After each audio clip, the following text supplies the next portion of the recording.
వశీకర ప్రాణం గురించి తెలుసుకోవడం పాపం వాటి వల్ల ఎలా అవుతుంది?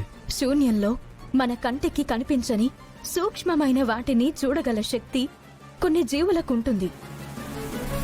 ఉపద్రవాలను ముందుగానే పసిగట్టగల శక్తి మరికొన్ని జీవులకుంటుంది. వశీకర లాంటి రాక్షస జాతి స్త్రీ యొక్క గుట్టుని కనిపెట్టగల శక్తి మరికొన్ని జీవులకుంటుంది. ఇంతకాలం మనతో సావాసం చేసిన చిలకమ్మ, నాగమ్మలు ప్రమాదకరమైన పరిస్థితుల నుంచి కూడా మనల్ని సేవ్ చేసిన సందర్భాలున్నాయి. అవి ఏం చేయగలుగుతాయో చూద్దాం.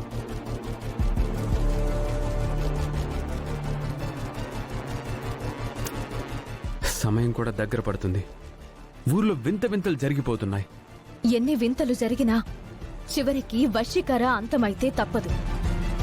ఎవరి జీవితంలోనూ ఎదురు కానటువంటి సమస్య మనకెదురైంది. అది ఎంతటి క్లిష్టమైనదైనా, కష్టమైనదైనా దానికొక పరిష్కారమైతే ఉండకపోదు.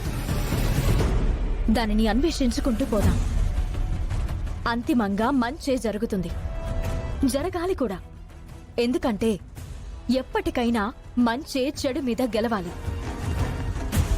నువ్వు రేపటి పెళ్లి రోజు వేడుకలు ఎలా ఘనంగా చేయాలో దాని గురించి ఆలోచించు.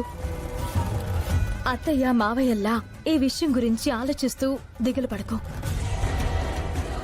నేను ఒకరి మీద పెట్టుబడి పెడితే తిరిగి ఆ మనిషి వలన నా కంపెనీకి లాభం రావాలి.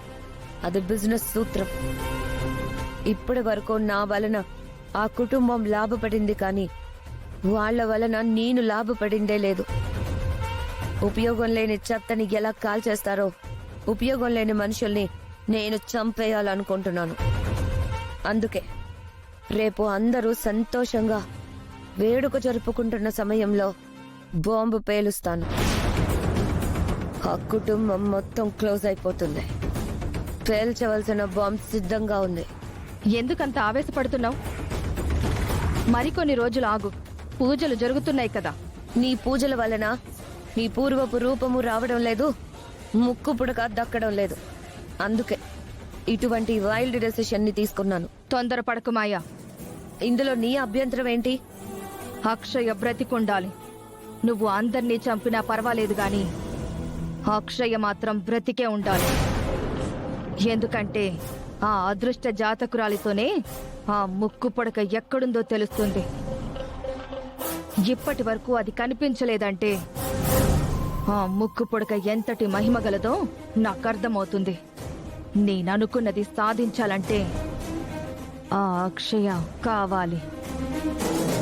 అక్షయని అంతమంది నుంచి పక్కకి తప్పించగలనా అని అనుమానం వస్తుంది. నీ ప్రయత్నం నువ్వు చెయ్యి. అందరి మధ్య నుంచి అక్షయ పక్కకు రావడానికి నా ఏర్పాటు నేను చేస్తాను. ఆ తర్వాత నీ పని నువ్వు కానిచ్చేయి. నా పని పూర్తయ్యే వరకు అక్షయ బ్రతికే ఉండాలి.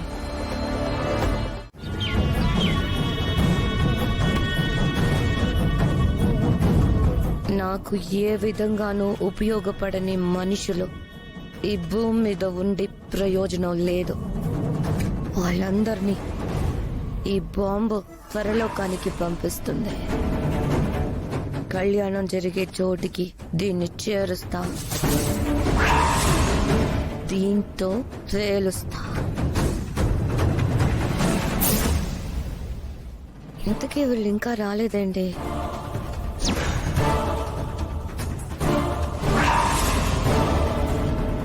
వేదవతమ్మ ప్రసాదరావు గారి కళ్యాణంతోనైనా మా నూరికి దాపురించిన శని వదిలిపోవాలి.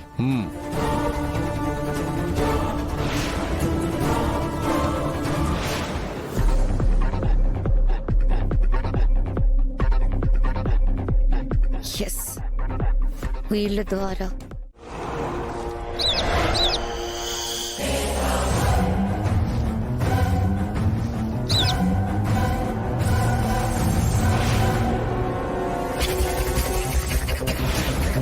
మాయ పెళ్లి రోజు వేడుక దగ్గరకు వెళ్లి అక్షయ్ను మాత్రం బయటకు పంపిస్తే ఎలాగోలా నా కోట దగ్గరకు రప్పించుకుందామనుకుని నేను ఆలోచన చేస్తూ ఉంటే నా ఆలోచనలకు కుదురు లేకుండా చేస్తున్నది ఎవరు?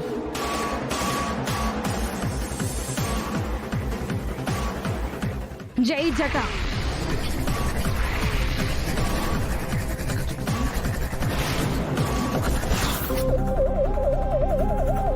ఇవి ఏ దిశగా వెళ్తున్నాయో, ఏ కర్తవ్యంతో వెళ్తున్నాయో నాకు చూపించు కాపాలిక.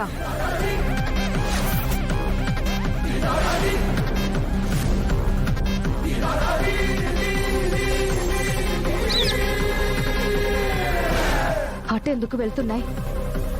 మర్రి చెట్టు సొరంగంలో ఉన్న స్వర్ణ ఖడ్గంలో నా ఊపిరి ఉందన్న సంగతి అవి గ్రహించాయా? లేదంటే చీకట్లో బాణం వేసినట్టు అనుమానంతో వెళ్తున్నాయా?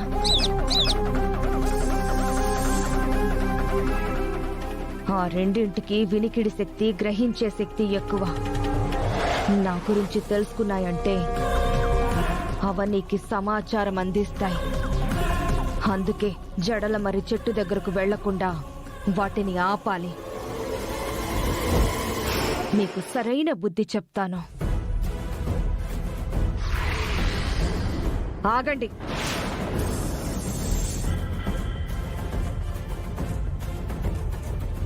మీరు ఇంకొక అడుగు కూడా ముందుకు వెళ్ళడానికి వీల్లేదు. వెనుకకు రండి. ఇది ఈ వశీకర ఆజ్ఞ. కాపాలిక, వాటిని వెంట పెట్టుకునిరా.